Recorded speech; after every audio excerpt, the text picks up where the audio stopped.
જે વ્યવહારમાં દક્ષ હોય તે પ્રભુને ગમે. આપણી દક્ષતા જુદા પ્રકારની છે. સાંજના સમયે એક બ્રાહ્મણ એક ગામમાં ગયો. લગભગ અંધારું થવાની તૈયારી હતી. તે ગામની બહાર એક કૂવો હતો. બીજો માણસ તે કૂવામાંથી પાણી ભરતો હતો. બ્રાહ્મણને વિચાર આવ્યો કે નવા ગામમાં આવ્યો છું, ત્યાં ઉતારો કોને ત્યાં કરવાનો? સંસ્કૃતિ દ્રષ્ટિએ ઉચ્ચ કાળમાં ધર્મશાળા હોવી એવું વર્ણન દેખાતું નથી. ગામમાં ધર્મશાળા હોવી એ બગડેલા સમાજનું લક્ષણ કહેવાય. ગૃહસ્થાશ્રમ બગડ્યા પછી ધર્મશાળાઓની આવશ્યકતા આવી. તે કાળે ધર્મશાળા ન હશે. તેથી પેલા બ્રાહ્મણે ભાઈને પૂછ્યું, આ ગામમાં મોટું કોણ? એનું કારણ જેને ઘેર ઉતરવું હોય તે સમર્થ હોવો જોઈએ. નકામો કોઈ ઉપર બોજો નાખવાનો નહીં. સામેવાળો બહુ અક્કલવાળો હતો. તેને જવાબ આપ્યો, મોટો?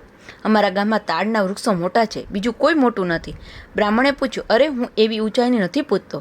તમારા ગામમાં દાતા કોણ છે? પેલા માણસે કહ્યું, દાતા? અમારે ત્યાં એક જ દાતા છે. અમારે ત્યાં ધોબી સવારના કપડાં ધોવા લઈ જાય છે અને સાંજે પાછા આપી જાય છે. એટલે આપવું આ શબ્દ પ્રયોગ કેવળ તેને જ ખબર છે, બીજા કોઈને તે ખબર નથી. બ્રાહ્મણે કહ્યું, અરે દાતા એટલે ગૃહસ્થાશ્રમમાં જેનો આધાર લઈ શકાય તે. દક્ષ કોણ છે તે હું પૂછું છું. પેલા માણસે કહ્યું, એમ વાત કરો ને. પડદાર વિતહરણે સવેદ્ય વિદ્યક્ષો જન. બીજાની સ્ત્રી અને બીજાનું હિત હરવામાં અમારા ગામમાં બધા જ લોકો દક્ષ છે. બીજાના ગજવાનું વિત મારા ગજવામાં કેમ આવે તેનો રાત દિવસ વિચાર કરવાવાળા ઘણા છે. બીજાના પૈસા પોતાના ગજવામાં યુક્તિથી આવે, હોશિયારીથી આવે, ફટકો માર્યા પછી આવે, અથવા સામેવાળાને ફોસલાવીને આવે. પણ સામેવાળાને ખબર ન પડતા તેના પૈસા પોતાની પાસે આવે તેના જુદા જુદા પ્રકારો છે. વ્યવહારમાં લોકો તેને દક્ષ સમજે છે. ભગવાનને ગમતો માણસ આવો દક્ષ થવાનો નહીં.